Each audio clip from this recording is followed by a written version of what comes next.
نحمد صلی رسول الكريم أما بعد أعوذ بالله من الشيطان الرجيم بسم الله الرحمن الرحيم السلام عليكم ورحمة الله وبركاته. I have to tell you a story of three professionals who were stranded on an island.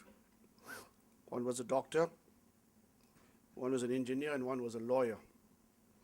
The only way they could save themselves was to swim to the shore. Built up the courage and they jumped in the water. The engineer jumped in, the shark ate him. The doctor did the same, and he was summarily eaten. The lawyer jumped in and he made it to the shore. Sharks asked, "What's your problem? Are you full?" He said, "No, that was just professional courtesy." Mistake number one, to get a lawyer to be your program director. Program director, mistake number two, I'm one of the few people who's not Sharia compliant here. So somebody in a moment of weakness saw some old picture of mine and asked me to speak. I've been asked to welcome all of you. Brother A.V. Muhammad from Grey Street Mosque, my older brother, insists that I say a few words. Mahmoud says he's going to cut his slide picture down, show a little bit, so I can say a few things. So I'll say a couple of things and then I'll talk about our guest. Just a small message of a couple of minutes. If you are a student of history, you'll know that a few thousand years ago there was a Roman civilization and then a Greek one. The way that Allah subhanahu wa ta'ala allows the world to operate, there was one particular battle at Theopoli, which if the Greeks lost against the Persians, there would have been no Western culture at all. Western civilization would have collapsed. It's not the 300 Spartans if you're thinking about that, it's something else. It's a very famous battle of Theopoli.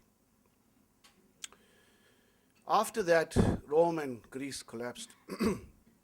Western civilization went into what is called the Dark Ages, in the Middle Ages.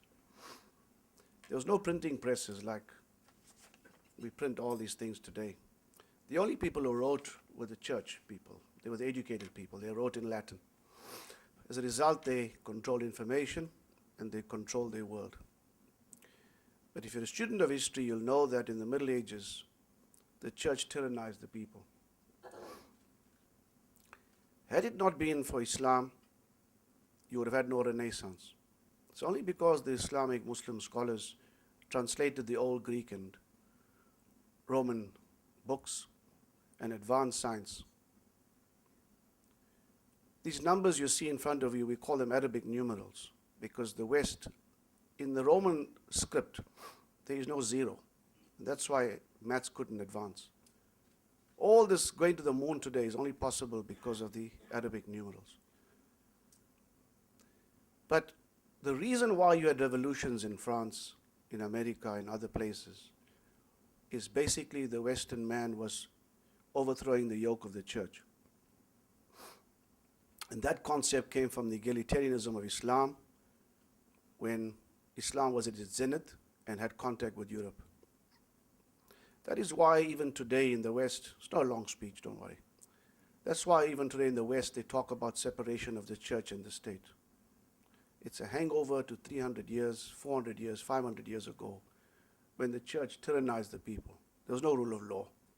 Whatever the bishop said went. Islam then went into decline. And the sad thing is today, when we are trying to have a renaissance, we are busy imitating the West and we insist on a separation of church and state. Ulama are very, very knowledgeable in matters of deen, and the rest of us are knowledgeable in matters of dunya. That is an alien concept to Islam. It is something that the Western man did because of his particular problem, and we sadly and slavishly now, thinking that we need to have a renaissance, are busy imitating a peculiar historical problem. So my appeal to all of us is there is no such thing as separation of mosque and state in Islam. You can't go to masjid and pray like a confession and absolution and then come out and conduct yourself immorally in business. Our ulama tell us every Friday about morality, but no one speaks about the fact that we are destroying the dunya. I haven't heard one alim talk about environmental issues. It's an amanat. It's there for you to hand to your next generation. It's not there for you to possess and to own. We allow the West to speak about climatic change as if it doesn't affect us, as if we're not affecting it. I'm giving you one example. So please, let's not live in silos. The whole dunya, this is an amanah from Allah subhanahu wa ta'ala. It's not for them to say, don't damage the dunya, don't have conspicuous consumption, don't eat more than you need, don't destroy the oceans. My appeal, now that I'm getting injury time and Malik al-Maut is clearing the throat upstairs, I'm appealing to the elders, the ulama, speak out please. Talk about subjects that are not isolated to historical subjects of morality. We understand that. But in Islam, you've got to walk the talk, you can't talk the talk. So if I have a message this evening that I'd like to share with you, I'm saying in the years I've lived, nearly 6 decades, it's just been total silo and isolation. And let's break away from this fold. Even in Egypt today, they say they want a complete separation of church and mosque. And this is a hangover from a very, very perverse concept that is very alien to us. So please, let us think again how we're embracing this renaissance, and let us do it in the Islamic way, and not imitate those that imitated us, but we're imitating them the wrong way. So that's my little message. Brother Avi, have I earned my supper now? Can I do my, I haven't been paid for anything more than that now, so. It gives me great pleasure to welcome all of you. I was wondering this evening, I had a thought a day whether there'd be a full house here. I can see the standing room only, which is very pleasing. It's very nice to see on a Friday evening after a long week, and we have a brother here from overseas. Maybe his reputation or infamy precedes him. But either way, you've got a tremendous attendance, which is very heartwarming for me. Deepak Chopra has a word, he calls it synchronicity. Brother Shabir is from Toronto, but as he would say, Toronto. And I also lived in Toronto for 3 years in the 1970s doing my MBA there. So I suppose I have some connection with that. I then asked him, over starters, what is he going to regale us with this evening? And he says, not sure. So I said, well, make it up as you go along, as long as you don't act like some of the ulama, you give them a mic, they don't sit down. I said, don't do that to us. So he said, no, he thought about it, then he ran away. I didn't know what he was doing outside. And then he came back, he said, I know what I'll speak about. He said, I'll speak about Ahmed Deedat. I said, what a wonderful topic. If the IPCI has invited you, and of course that's his field as well, so it doesn't come as something very strange. But you know, in my profession, I'm lost in my world, but 30 years ago, I had a very close relationship with Ahmed Deedat. I used to often visit him in Madrasa Arcade, where his offices were, and the building was built by my grandfather in 1890. And before he bought my family's building, Saini Center, where all of you operate from now, he and I had actually drawn plans for him. There's a courtyard between Juma Masjid and Madrasa Arcade. Some of it is now occupied by Wudu Khana, but it wasn't at that stage. And I'd actually agreed to build for him. He wanted an IPCI center there. And of course, when the building came up for sale, he was buying it, that fell away. So it brings back a lot of memories for me tonight. And I'm very pleased if Brother Shabir hasn't changed his mind about what he's talking about. You haven't changed your mind. Well, I've embarrassed you into it anyway now. It's a bit too late to change your mind. So I think it's a lovely topic, and I feel privileged to be hosting you this evening. Now, I've been asked to do some formalities here. I'm welcomed everybody. There are, can I just finish the mention people before I allow you to show us your pictures and all that. I've got to welcome some people. Now, if your name is not on this list, don't worry, because those that I'm mentioning, they apparently will be paying for supper tonight. So don't feel left out if your name is not here. Obviously, Dr. Shabir Ali and Mrs. Ali from Canada, welcome. Very pleased to have you in our midst. Councillor Fozia Peer and Dr. A.K. Peer. A.K., don't make a quick getaway. You're paying for supper. Ahmed Said Mullah, I saw him hovering somewhere. I got my reading glasses. I think you're there. You're waving. Deputy Chairperson of the IPCI Trust Board. Then we have board members here. Ibrahim Jadwat, I saw him somewhere. He's hard to miss. Anwar Balam and Yusuf Ali, I think I saw him. He's also non-Sharia compliant like me.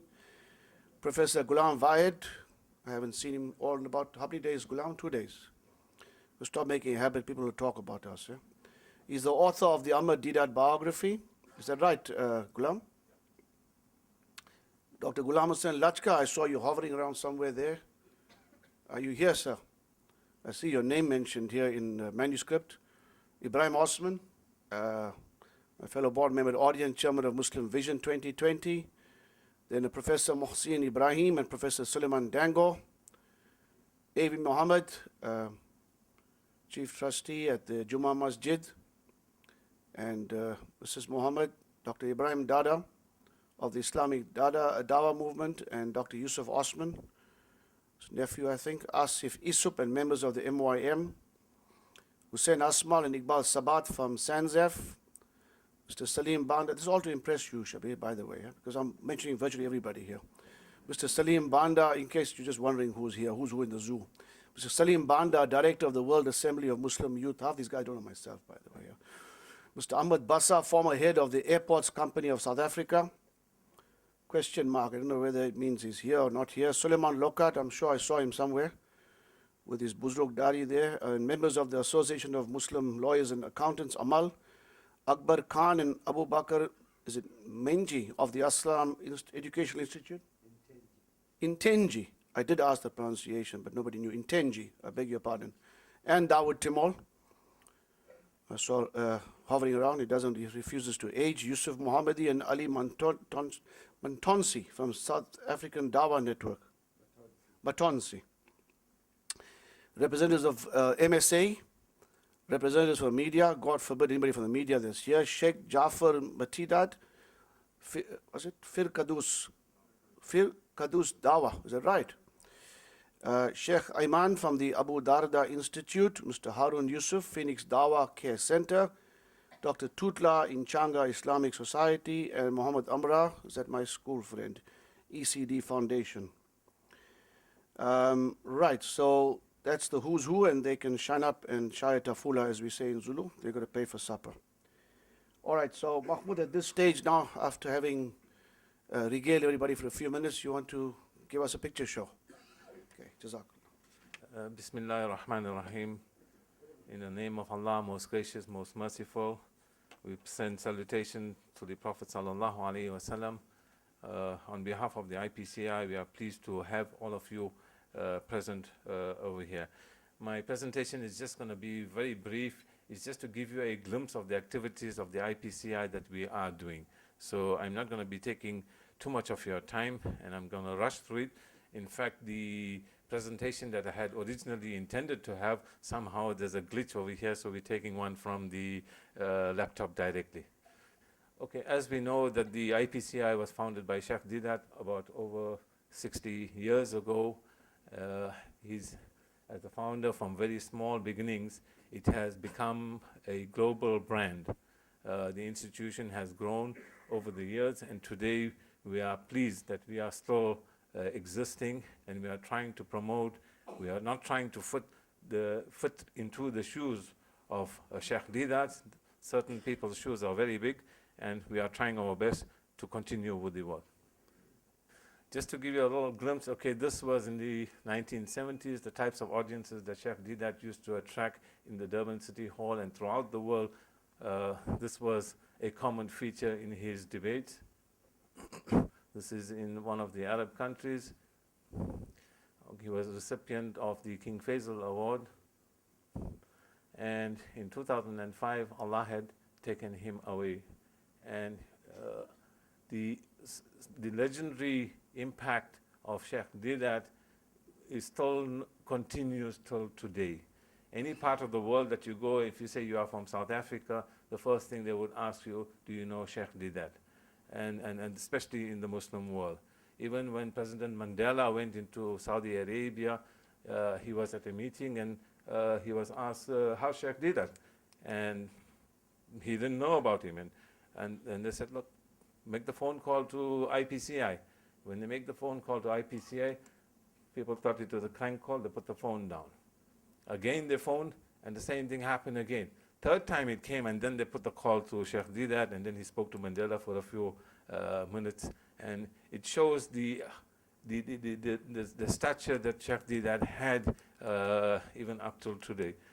Just to give you a brief idea of some of the activities that we are doing at the IPCI at the present. One of the key features is our mosque tours. And in Durban, you find that the Jummah Masjid is our sister organization, and this program was started by Sheikh Deedat in the early days when Christians and non-Muslims were taken and explained about what we do in the masjids and things like that. Nowadays, we are doing it with a little bit more sophistication. We get tourists from throughout the world that are coming in. We have established 3 centers. Recently, we have launched the one with the Masjid Al-Awwal in Cape Town, with the Discover Islam center over there, and also in Pretoria, a similar center. Visitors come in, we give them a gift bag, we give them refreshments and explanations, and try and this thing, give them a tour of the masjid. If you look at the Queen Street area, you find that the Dennis Hurley Center, there's a 30 million rand project that is coming in. Together with the Victoria Street Market, the Dennis Hurley Center, the Jummah Masjid, and the IPCI, that in the future is going to become one of the key tourist nodes in Durban. And we are sort of gearing ourselves to take advantage of the situation. The IPCI is registered with the tourism boards, and tourists are coming in groups. Our tourism visit to the mosque project is a value-added mosque visit. We invite schools to come through. Okay, this is just to give an example. Okay, these are some tourists that came in from the USA. Slide, carry on. Schools that come in. When schools come in, we have an arrangement with the Metro Police, and Inspector Muhammad Ali is over here. And what we do is that besides just doing the tour of the mosque, the police force comes in, does a session on crime, on drugs, and various other things, women abuse and things like that. So at the end of the day, the kids actually go with a whole this thing. This is a school from Swaziland that visits. Next. This is Northwood Boy. This is a bit of an interesting one. You find some of the misconceptions that children that come into the masjid. One little boy from this school over here asked, he looked at the cupboards where we keep all our Qurans and things like that, and he asked, what's inside it? And then Muhammad Khan opened it and says, look, these are our Qurans and things like that. And he says that, look, I thought you'll keep guns and bombs in this cabinet. So even at a young age too, there's misconceptions that's flying around type of a. Okay, information and outreach campaign. All the literature and books that Sheikh Deedat had produced, there's constantly a demand from throughout the world for it. We get lots of letters coming into the IPCI from prisoners wanting literature, and the moment we post it to them, you find 2 weeks later again there's another letter coming in, I want more, and things like that. And sometimes you find that even the cost of the literature is far less than the postage that we just say. And alhamdulillah, when the Deputy Minister Fatima Chauhan was down for Bright Sparks Forum program a few months ago, and she had actually asked us that, look, why don't you put it into the prison libraries? So we, at the moment, in the process of negotiations and with the Muslim Prison Board, we should be getting our material into the approximately 200 libraries, prison libraries in South Africa. Some prisons have even got 5 libraries. Okay, this was an initiative in 2010 when the World Cup was on. And what the IPCI had done is that it set up at the airport and nationally in different parts of the country, a hospitality desk. So when visitors came in for the World Cup, IPCI played a role there. This was a group, okay, from USA that comes into the IPCI. In some of these programs over here, you find you have students from universities and that come to visit South Africa, and we even host them in Muslim homes, and they make it an annual event. Was a debate that Yusuf Ismail from the IPCI had in one of the churches in South Africa. This was an event in Kenya that he had done a presentation. This is part of our program is that we have Dawah training courses. Okay, this was an old graduate group that had graduated, and recently we find that we had the IRA Islamic Education and Research Association from the UK that were in South Africa and nationally, and even in Southern Africa we had Dawah training programs for them. Then with Dr. Shabir Ali, we are currently running quite a few training programs to kind of share the methods of Dawah and the approaches and the opportunities of Dawah that people can undertake. A group that came from Yemen. What they had come to South Africa is actually to study the non-governmental organizations in South Africa and to sort of learn from us what methods and approaches that we. This was just a one-off event, which is interesting, that the opportunities for Dawah are unlimited. I was driving past the UNISA building one evening, and I saw a lot of students. Well, I didn't know they were students. I saw people sleeping on the lawn over there and wondering whether they'd come from the beach, and they were sleeping. Next morning when I'm driving past again, I see the whole queue is like the election queue right around the entire UNISA building.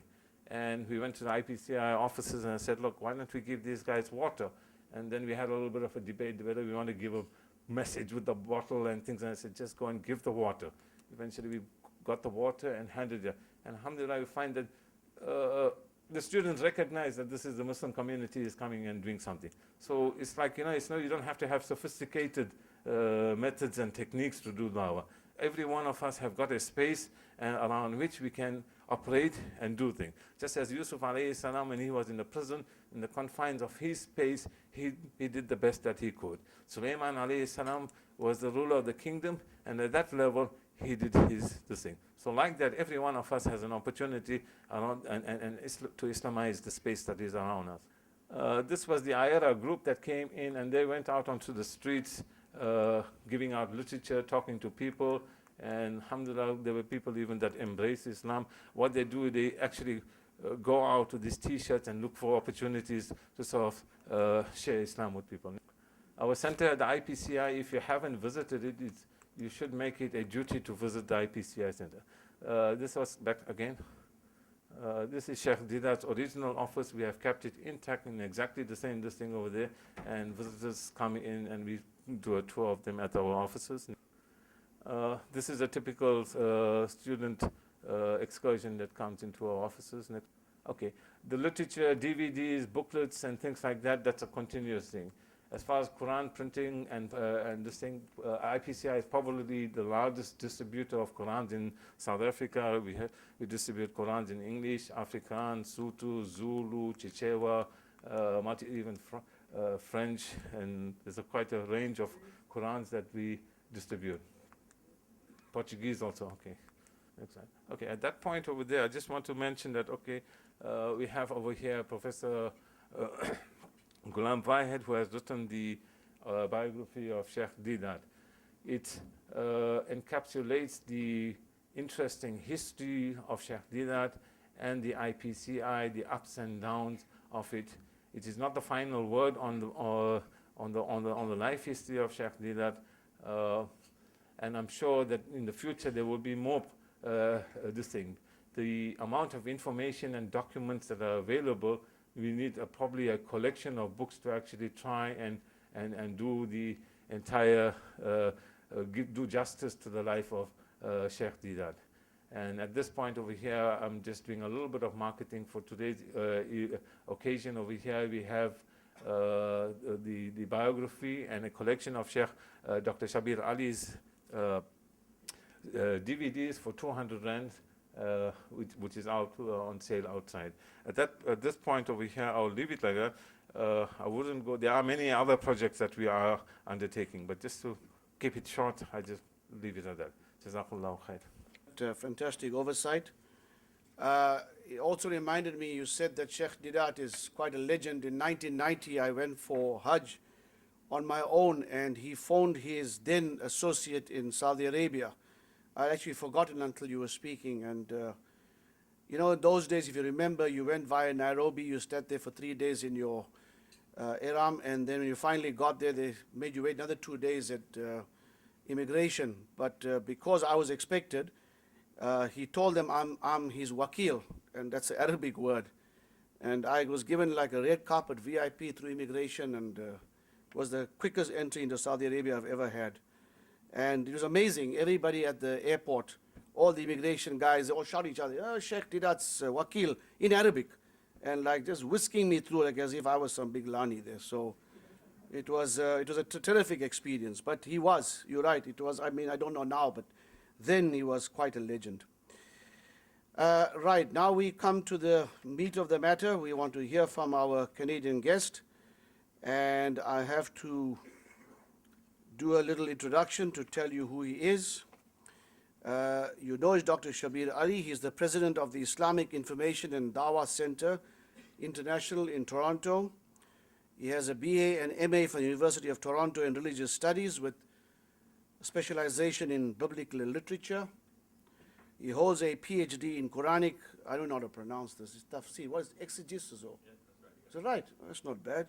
For the University of Toronto, he tells me in simple English that means tafsir. He's got a PhD in tafsir. He appears on a weekly television program called Let the Quran Speak. That's the amazing thing about Canadian society. They promote your culture and your identity.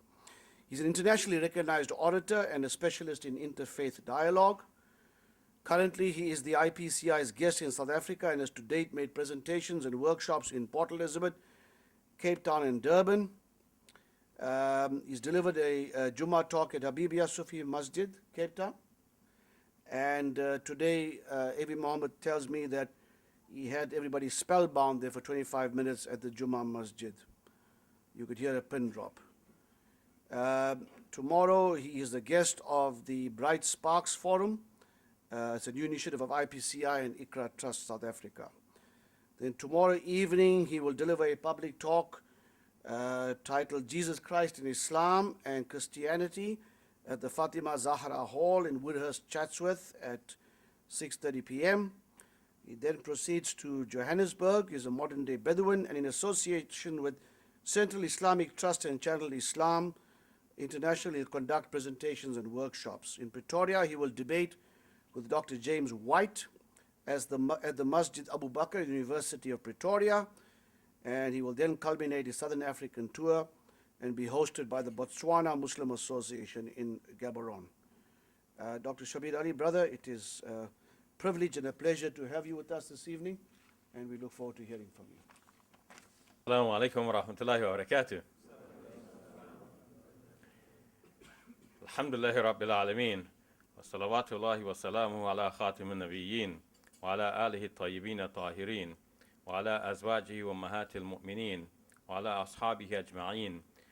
Wa ala tabi'ina wa man tabi'ahum bi ihsan ila yawmiddin. Wa alayna wa ala ibadillahi salihin.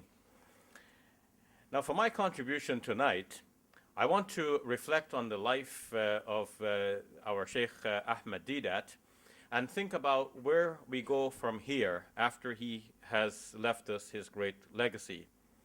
I will benefit from the volume on Sheikh Ahmed Deedat, the man and his mission, a nice hardcover copy that I hold in my hand here. And I will also look at the Quran and the life example of the Prophet Muhammad sallallahu alaihi wasallam to guide us on how we should take the legacy not only of Sheikh Deedat forward, but also the legacy of our Prophet Muhammad sallallahu alaihi wasallam, whom Sheikh Deedat himself was a keen follower of. So let us begin at the top. Sheikh Deedat has made it possible for many young people like myself. Well, I'm no longer one of the young people, but when I was young, as a teenager, Sheikh Deedat made it possible for people like myself to hold our heads high in the face of onslaughts against our religion. When I was a child growing up in Guyana in South America, I was aware of missionary work. There were missionaries in our area. They used to come in with nice little goodies. They would offer free milk and cookies, a van coming through like an ice cream truck, offering these freebies. And they would sometimes hold a picture show, a film show in one of the parks. And we would all attend because in those days we didn't have television. Once in a while we would, maybe on a holiday, we would get 50 cents to go to the local cinema. So if to have a film show right there in the nearby park, this was a treat. And so we went to see these shows, and we would see stories being presented, stories of Samson and Delilah, and so on, biblical stories. So in many different ways, the missionaries were attracting the youth, all and sundry, including Muslim youth. And then I became aware that on our street, eventually, a home was converted to Christianity. And when one passed by on the evenings, in the evenings, one would hear singing from that home. And obviously that sounded very beautiful and attractive, as opposed to some of the Islamic programs we might attend. There doesn't seem to be much going on there. So in one way or another, we were aware that missionaries are making inroads. When I was very young, in fact, I used to attend Sunday school. They used to give out coloring books and of course the crayons. And these books would, of course, be on biblical themes. And you would go there and they would tell you the story of Samson and Delilah and David and Goliath and all of this. And our religion was being presented to us through the Arabic medium. The Imam once in a while would come to our homes and recite the book of Allah subhanahu wa ta'ala, because most of the Muslims in the area at the time did not know how to recite the Arabic text of the Quran for themselves, and they wanted to hear it read in Arabic, and so the Imam would come and read it. But very little of the message of the Quran would be delivered to us. And so we took this religion as a mere formality, not going to the essence and the understanding of the faith. It is only when I became about 14 years old, then one day the Imam came to invite my father and brother to attend the mosque, and I listened into what was being said. And I thought, well, wait a minute, what he's saying makes sense. I should really go to the mosque. And of course now I was becoming an adult, becoming aware of myself, and I took responsibility to start going to the mosque. Then I started reading books to get to understand Islam a little bit better. When I moved to Canada, it was only about 2 years after that, missionaries kept coming to my door, one after another, the Jehovah's Witnesses and other. They would be knocking on my door to invite me to their religions. And of course, that got us into discussion. They would raise questions for which I didn't know the answer. And someone told me that I can write to the IPCI, and the IPCI will send me books for free that deal with these matters. And so I wrote to the IPCI, and I got Sheikh Deedat's booklets. And I would stay up into the wee hours of the morning, 2 o'clock, 3 o'clock. I'm still reading books by Sheikh Deedat to prepare for the missionaries, Jehovah's Witnesses and others, who would come the following day. And eventually, it so turns out that I would have answers for them, and I would have new questions for them for which they didn't have the answers. And eventually, they didn't want to come back anymore. So then I realized that if we have if we have such information, then we shouldn't wait for them to come to us. We should go to them. And in fact, as much as I was coming to this realization myself, one day, one of the Jehovah's Witnesses persons said something similar to me. I was trying to give him a book, and he said, well, wait a minute, we're not allowed to take anything. So I said, why? He said, well, you know, as we have come to you because we wanted to give you something, if you want to give us something, you have to come to us. Well, it was a lame excuse.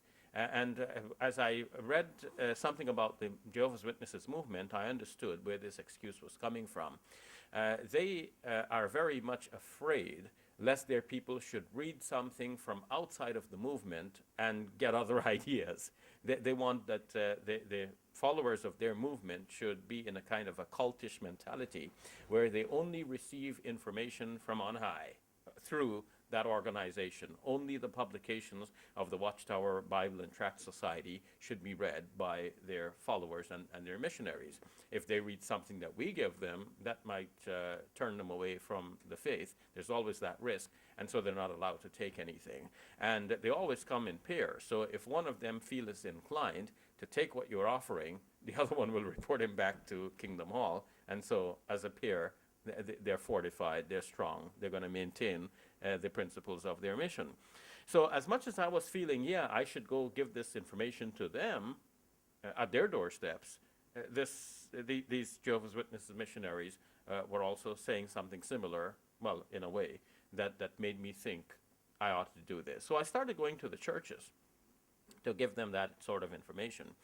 And that didn't work out very well, though I did it for a while. It didn't work out very well because at the churches, people feel that this is their religious enclave and no foreigner dares to enter. If you come in with something different, this seems to be encroaching on their sacred space. But then I went door to door as well. And I found that people are in fact curious. They're interested. They have been visited by Christian missionaries a lot, and if a Muslim now goes knocking on their door, they're curious to know, what is it that you have come with? And they're willing to engage in discussions. I don't know post 9/11 if that will work anymore. I stopped doing it after some initial attempts, even though it was working very well. But I got busy on the international scene. I would be invited to faraway places to give lectures, and so I could not do that particular work at home as much as I would have liked to do it. And I would have liked to develop other people who would do that in my stead, but somehow that did not happen. And this is one of the things that burdens my mind to this day. As Sheikh Deedat has passed away, we're all aware of the importance of succession leadership. And we need to develop other people. We need to train people to do what we do well so that they can do it after we go back to meet our Lord subhanahu wa ta'ala. So that is the legacy of Sheikh Deedat. He has made it possible for persons like myself, for Dr. Zakir Naik, for many others, to come to the fore and to talk about our religion. As many of you know, Sheikh Deedat, you used to say, talk, man, talk. Why don't you talk? He meant that we should promote the religion of Islam. We should talk about Islam. Why is it that we are so complacent and we have our heads buried in the sand? As Brother Steve Rockwell in Toronto said to me, Sheikh Deedat made it possible for us to raise our heads out of the sand. Steve Rockwell is from the same part of the world as I am from, and he had a similar type of experience to what I described before you. And he was the one who invited Sheikh Deedat to come to Toronto in 1994 to debate Bishop Wakefield. When Sheikh Deedat came to Toronto in 1994, he held a workshop in addition to this debate that he had. I attended that workshop, and after the workshop, I offered to drop him back to his hotel room because I wanted to have more time with him. I was a little bit selfish that way. I hope you'll excuse me for that. I wanted to talk to him more and to learn more from him, and I'm really happy for that occasion. I delight in the memory of those few moments I spent with him. One of the surprising things I found was that Sheikh Deedat was very much different in person than he was on stage. On stage, one sees this tall, towering figure who speaks with a very powerful and firm voice. But in person, he's one of the softest persons you can talk to. He's very kind, and that was my impression of him when I met with him. I'd like to refer to the biography of Sheikh Deedat. I turn to page 169, where a quotation is given from Dr. Ahmed Tutunji. I'd like to read you that quote. We were all proud, he says, of the King Faisal Foundation when their committee, consisting of many of the top scholars and Islamic workers all over the world, chose you, Ahmed Deedat, for the most outstanding reward for your service to Islam.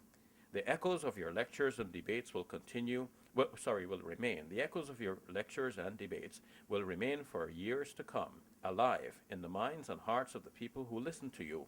Some of these people you have seen, others you have known, and millions you will never get to know.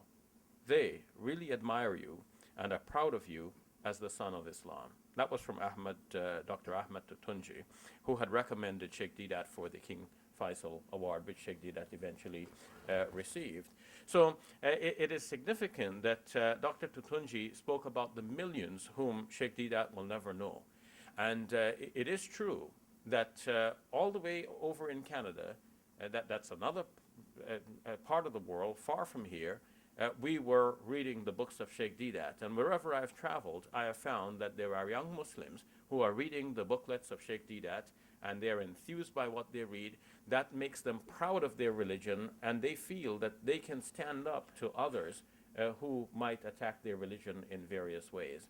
This is a tremendous legacy, and we need to celebrate that, and we need to develop it and continue it further. So where do we go from here? Sheikh Deedat was about da'wah, and he got his inspiration from the Quranic verse in the 16th chapter, Surah An-Nahl, the 125th ayah, which says, "Ud'u ila sabili rabbika bil hikmati wal maw'izati al hasana wajadilhum billati hiya ahsan." Invite to the way of your Lord with wisdom and beautiful preaching, and argue with them in a way that is most gracious. Sheikh Deedat incorporated all of these, presenting the message of Allah with wisdom, with hikmah, with beautiful preaching, and also arguing with others, engaging in debate. That is a Quranic concept that we have actually given up. It is mentioned in the life history of Imam Abu Hanifa rahimahullah, who became one of the greatest scholars of our past, that on one occasion he arranged to debate an atheist, and he deliberately showed up late. And when the atheist protested, he said, "Well, I was coming on time, but what delayed me is that suddenly a trench opened up before me in my path. And luckily, beside the trench, a tree started to grow, so I cut down the tree and let it fall over the trench, and then I walked over, but all of this took some time, and that's why I'm late." And this guy said, "What you're saying is nonsense. Trenches do not just come appearing just like that. Trees do not start just growing just like that." And then Imam Abu Hanifa said, "Well, if one trench wouldn't come up just like that, and one tree wouldn't grow on its own, how do you say that the whole world came into existence by itself?" And so the debate was won before it actually got started. But what is interesting is that Imam Abu Hanifa rahimahullah engaged or agreed to engage in a debate. And in fact, this is what he did. He debated, and the other person did not have an answer for this. So the debate idea is both Quranic and is there in our history, but we have forgotten about it. Many of us claim to be followers of Imam Abu Hanifa rahimahullah. We follow the fiqh of his school, and yet we have omitted this idea of debate. Now we are getting ready to celebrate the occasion of the Qurbani, the sacrifice. That was the sacrifice of Ibrahim alayhi salam. But he wasn't only about sacrifice, he was also a man of da'wah. We read that he gave da'wah to his people when he was a child. He called them away from the worship of the stars and the planets and the moon and all of that to the worship of the one God subhanahu wa ta'ala. We have the story of Ibrahim alayhi salam breaking the idols of his people so that he can draw their attention to the fact that these idols cannot help themselves, and that they have to worship Allah Azza wa Jal, who is the creator of all people, and even the things that we make, Allah indirectly is the one who makes all of this possible. Ibrahim alayhi salam also debated. In Surah Al-Baqarah we read, "Alam tara ila alladhi haja Ibrahim fi rabbihi an atahu Allahu al-mulk." Have you not seen the one who argued with Abraham concerning his Lord, because Allah had given him the kingdom. So Allah had given this man the kingdom, and this man feels now powerful. He wants to argue with Ibrahim alayhi salam. قال إبراهيم ربي الذي يحيي ويميت. And Ibrahim said to him, my Lord gives life and gives death. قال أنا أحيي وأميت. This king said, I give life and death. Of course, a king might do that in some measly way. He calls for a free person and puts him to death, calls for a person on death row and frees him. He says, I give life and I give death. So Ibrahim alayhi salam changed the discussion to something that the man could not answer to when he said, Inna Allah ya'ti bi shamsi min al-mashriq fa'ti biha min al-maghrib. Allah brings the sun up from the east, you bring it up from the west. And then the Quran says, فَبُهِتَ الَّذِي كَفَرَ. And then the non-believer was silenced. So that was the point. This is what Sheikh Deedat was trying to do in his own way. He was coming up with arguments that will silence the others. Of course, we can do that in our own way as well. Sheikh Deedat did it in his own way. He was a unique personality, given his life, his circumstances, his education, and so on. We need to take it further now. In my own experience in Canada, we like to speak of things in a more ironic style. We like to be laid back.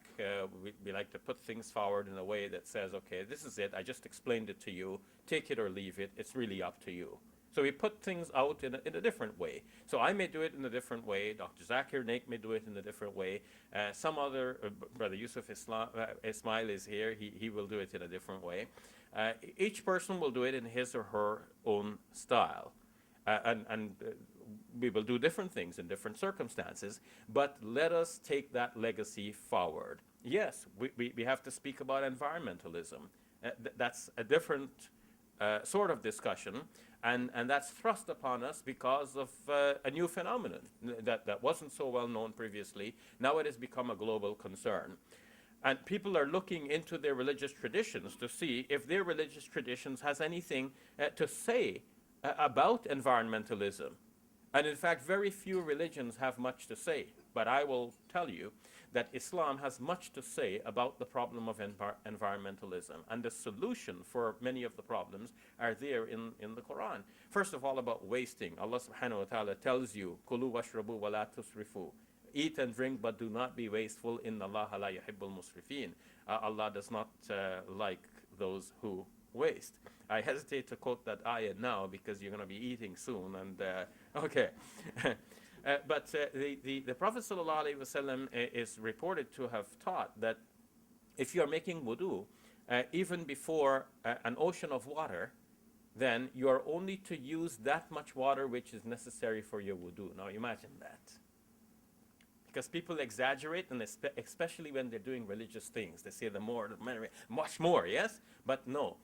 Even when you're making wudu, there is a discipline, and that involves using only that much water which is necessary for your wudu. You do not to waste. About planting trees. Allah subhanahu wa ta'ala in the Quran tells us that the trees glorify Him. So planting a tree is actually putting another instrument for the glorification of Allah Azza wa Jal. And it stands to reason that cutting down trees would be the opposite of that, and that is not something a Muslim should do. It is mentioned that one of the prophets was bitten by an ant. It is mentioned in the hadith, and then the prophet ordered the destruction of the entire anthill. And then Allah subhanahu wa ta'ala revealed to him that you have destroyed a whole colony of my worshippers. Everything, according to the Quran, praise Allah Azza wa Jal, the trees and all of the creatures, but we do not understand their tasbih, the Quran says. They're making tasbih, but we do not understand their tasbih. So protecting the environment is actually very Quranic. And we have much to say about this area. We need to speak about this area.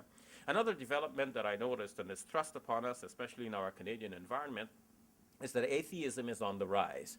And whereas in the past we were debating Christians a lot, often now we have to be friends with Christians and people of other faiths in order to defend faith against atheism. So it so happens that often on a panel there will be myself and a Christian and maybe a person of another faith. It could be Hindu or someone else. And we are together trying to defend faith against the onslaught of atheism and against the atheist ideas. So we developed new arguments to deal with atheism. And some of these arguments I presented in the workshop a couple of days ago at the IPCI, and the students received that very well. It seems that this information is relevant not only in Canada, but also here in South Africa. And in fact, it seems more globally that this information is important, it is useful, and you see the debate now takes on a new slant, a new direction, and we go with the flow. One way or another, we need to carry on this legacy. That is the legacy of our Prophet Muhammad sallallahu alaihi wasallam that Sheikh Deedat has awakened for us in our present time, and we now live in his shadow. We ask Allah subhanahu wa ta'ala to bless him, to accept from him all of his good works, and to forgive him for any shortcomings or mistakes. And we ask Allah subhanahu wa ta'ala to help us to walk in his footsteps so that we can do the good work that he did. We ask Allah subhanahu wa ta'ala to bless us, to follow our Prophet Muhammad sallallahu alayhi wa sallam and do the da'wah as he did. We ask Allah subhanahu wa ta'ala to bless us to follow the millah of Ibrahim alayhi salam, because that's what the Quran says. Qul bal millata Ibrahim hanifa. No, the religion of Abraham, the upright one. That is the one that we follow. We follow Ibrahim alayhi salam not only in offering the Qurbani in about 10 days or so, and not only in performing the Hajj, which many have already proceeded to do, but also in giving the da'wah. May Allah subhanahu wa ta'ala forgive us for our mistakes and accept from us the best of our deeds. Wa akhiru da'wana alhamdulillahi rabbil alameen. Assalamu alaikum.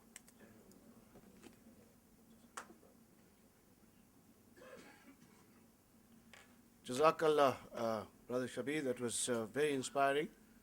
It's been a real pleasure and honor to listen to you. I don't want to regurgitate what you said, but just to sum up for all of us, I think that's exactly the point. I appreciate that you mentioned on the environmental issues. The point I was trying to make is that Islam has got so many answers for the world, which is in a mess today. We talk about environment, but I haven't heard one alim say that the subprime crisis is empirical evidence that riba doesn't work. We know Islam tells us that, but you argue with someone and say, don't listen to my religion. Look at what you've done with your own system. It's got the seeds of its own destruction in it. It doesn't work. The world is trying to legislate morality, even in this country. You can't do that. The Prophet ﷺ changed the feeling, he changed the iman, he changed the sense of morality of people. And that comes from taqwa, that comes from an understanding. You can't legislate morality, and the world is looking for that answer. And we are very inspired that Allah subhanahu wa ta'ala has blessed the Ummah with someone like you. It's been a pleasure to listen to you. It's been an interesting life's journey, coming as a young man from Guyana and then to Toronto, and then today you find yourself here. And we pray that Allah subhanahu wa ta'ala bless you with many more good years, and may you advance the work that Sheikh Deedat and others have done. May you do it with great eloquence and sweetness. And you are quite right. I've been going to England for 30 years, and the mosques are becoming, the churches are becoming mosques. And you would think we should be pleased, but it frightens me because we are 1-2 million Muslims in the UK, and the rest were Christians, and they're not going to church anymore. It's like you feel like God is left there, you know. I mean, in a manner of speaking. One of my lawyer friends said to me that the people of California don't believe in God, but it's not really a problem because God doesn't believe in them either. So I'm saying that lightheartedly, but you have that sense. I have the sense. I've been going there from the early 70s, and just you wonder that people have just completely this conspicuous consumption and have lost all sense of the faith in the deen. But maybe it'll bring the other religions together, and it's something that you are involved into faith, and we've got a great ambassador in you. So please don't make this your last visit. Is this your first visit to? Second visit. So don't be a stranger. Come and break roti with us at any time that your travels take you. Toronto is not a very warm place. You can see that we have very warm ocean here, warm currents, warm water, and especially warm people who like to feed people and eat. So anytime your fancy takes you, don't be a stranger. Please come along. You're always welcome. And the rest of your journey, we hope, inshallah, goes well and in Botswana. And may Allah take you and your good lady back to Toronto safely. Ladies and gentlemen, I've been asked to thank all of you for attending this evening. اللهم صل على سيدنا مولانا محمد وعلى آل سيدنا مولانا محمد وبارك وسلم. ربنا ظلمنا أنفسنا وإن لم تغفر لنا وترحمنا لنكونن من الخاسرين. ربنا لا تؤاخذنا إن نسينا وأخطأنا. ربنا ولا تحمل علينا إصرا كما حملته على الذين من قبلنا. ربنا ولا تحملنا ما لا طاقة لنا به واعف عنا واغفر لنا وارحمنا أنت مولانا فانصرنا على القوم الكافرين. ربنا آتنا في الدنيا حسنة وفي الآخرة حسنة وقنا عذاب النار برحمتك يا أرحم الراحمين. بسم الله الرحمن الرحيم. يسبح لله ما في السماوات وما في الأرض الملك القدوس العزيز الحكيم. هو الذي بعث في الأميين رسولا منهم يتلو عليهم آياته ويزكيهم ويعلمهم الكتاب والحكمة وإن كانوا من قبل لفي ضلال مبين. وآخرين منهم لما يلحقوا بهم وهو العزيز الحكيم. ذلك فضل الله يؤتيه من يشاء والله ذو الفضل العظيم. مثل الذين حملوا التوراة ثم لم يحملوها كمثل الحمار يحمل أسفارا بئس مثل القوم الذين كذبوا بآيات الله والله لا يهدي القوم الظالمين. قل يا أيها الذين هادوا إن زعمتم أنكم أولياء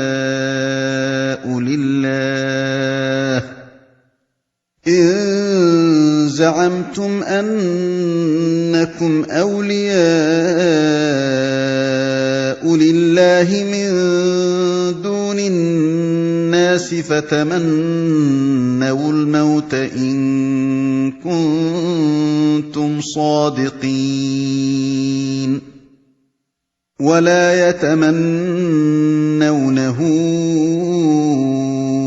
أبدا بما قدمت أيديهم والله عليم بالظالمين. قل إن الموت الذي تفرون منه فإنه ملاقيكم ثم تردون إلى عالم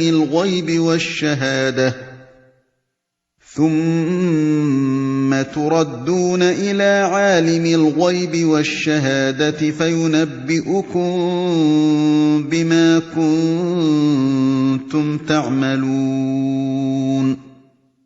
يا أيها الذين آمنوا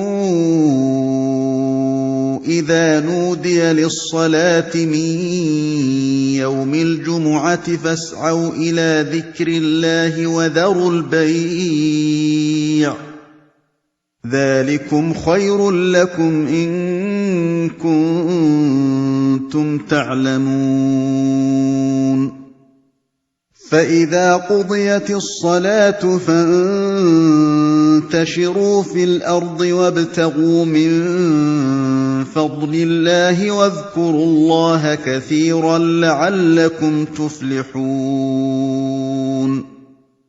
وإذا رأوا تجارة أو لهوا انفضوا إليها وتركوك قائما قل ما عند الله خير من اللهو ومن التجارة وَاللَّهُ خَيْرُ الرَّازِقِينَ